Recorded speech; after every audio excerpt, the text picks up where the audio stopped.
Assalamualaikum warahmatullahi wabarakatuh. Oke, kita ini sambung lagi pelajaran tarikh, yaitu pelajaran ke-11. Tajuknya Khalifah Sayyidina Utsman bin Affan. Di mana Khalifah Sayyidina Utsman bin Affan ini adalah khalifah yang ketiga. Sebelum ini yang kita dipelajari, khalifah yang pertama siapa? Sayyidina Abu Bakar As-Siddiq radhiyallahu anhu, dan khalifah yang kedua Sayyidina Umar bin Al-Khattab radhiyallahu anhu. Di mana khalifah pertama dan kedua tu sudah tadi pelajari, sudah diterangkan. Sekarang tadi mengingati lagi Kita masuk dulu pelajaran yang ketiga, 11 ini, Khalifah Sayyidina Utsman. Dan baca riwayat hidupnya sana. Sayyidina Utsman bin Affan radhiyallahu anhu ialah khalifah yang ketiga di dalam Islam.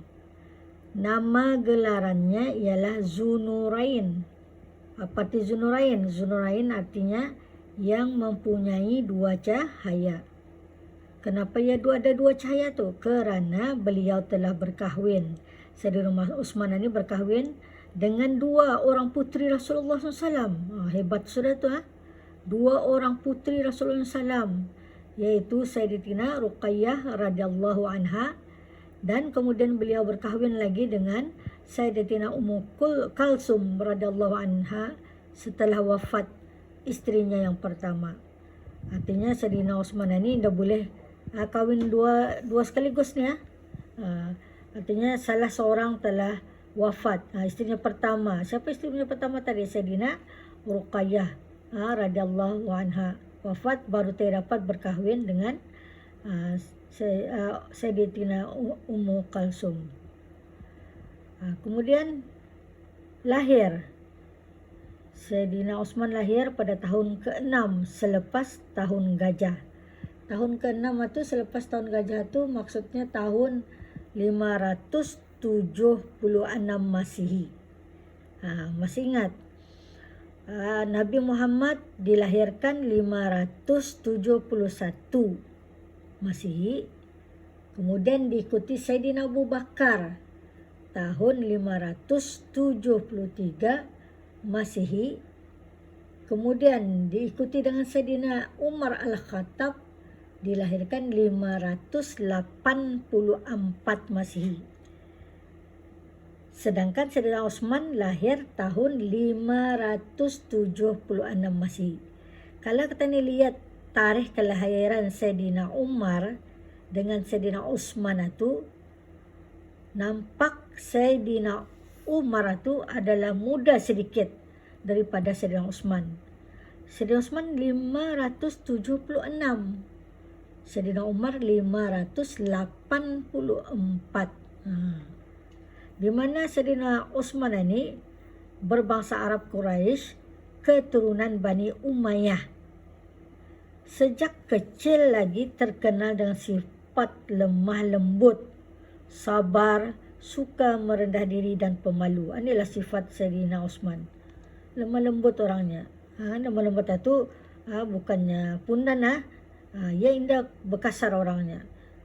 Sifatnya sabar, ia suka merendah diri, pemalu lagi orangnya. Kemudian kita dilihat lagi.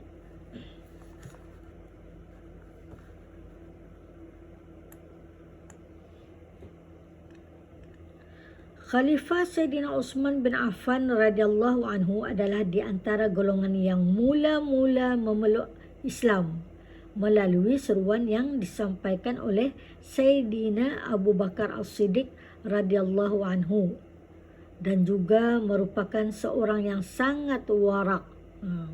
Di mana Sayyidina Utsman ini di antara golongan yang mula-mula memeluk agama Islam semasa seruan yang disampaikan oleh Sayyidina Abu Bakar. Dan orangnya lagi warak. Warak ni alim lah.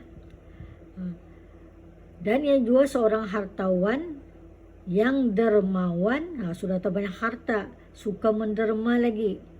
dan telah banyak mengurniakan harta kekayaannya demi kepentingan dan perkembangan Islam. Bayangkan kayanya tu macam mana. Ia boleh menderma. Kemudian banyak lagi hartanya tu dibagi-bagikannya untuk kepentingan dan perkembangan Islam.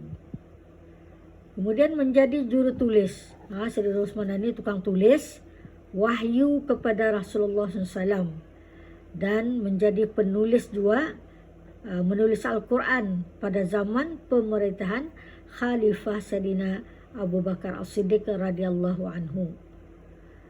Ketika Khalifah Sayyidina Utsman bin Affan ini radhiyallahu anhu sedang membaca Al-Quran pada hari Jumaat 18 Zulhijjah tahun 35 Hijrah. Pemberontak Islam telah mengerat leher beliau sehingga terbunuh dan beliau wafat semasa berumur 82 tahun dan memerintah selama lebih kurang 12 tahun. Ia wafat 18 Zulhijjah tahun 35 Hijrah. Kenapa ia dibunuh tu sampai ia kena karat lagi lehernya tu? Masa tu ia wafat berumur 82 tahun. Memerintah paling lama ni lebih kurang 12 tahun. Kalau Sayyidina Abu Bakar yang memerintah 2 tahun saja. 2 tahun 3 bulan 13 hari. Kalau Sayyidina Umar 10 tahun 6 bulan. Kalau Sayyidina Utsman ini yang paling lama 12, lebih kurang 12 tahun.